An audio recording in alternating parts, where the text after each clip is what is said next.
maniwala kayo, i-reveal ng Panginoon ang lahat ng kasalanang ginagawa ng mga patago ng believer.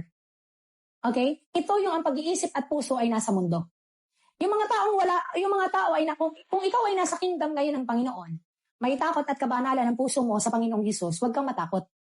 Pero, i-reveal ng Panginoon sa Judgment Day ang ginagawang patagong kasalanan ng mga nagsasabing meron silang Diyos. 1 Timothy chapter 4, binanggit dyan ng Panginoon, may mga kasalanan na ginagawa na lantaran. At kitang-kita natin yan. Yan yung mga unbeliever. Kitang-kita yung ginagawa nila. At merong kasalanan na i-reveal hindi ngayon, but mamaya sa Judgment Day. Mamaya. Kaya sabi ko sa inyo, lalo sa mga bago dito, wala kayong pagkakatiwalaang tao. Dito, kayo, magtitiwala sa salita ng Diyos lamang. Kasi laganap ang live-in bread sa mundo ngayon.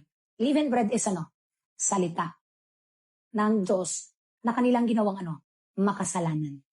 Okay? Kaya wala kayong dapat pagkatiwalaan kundi ang salita ng Diyos. Kaya yung dalawa lamang, para hindi ka ma-deceive. Ito yung payo ko sa mga huling araw na to, sa mga taong bago bumalik ang Panginoon talaga. It is better to trust on the Lord than people. It is better to trust on the Lord than people.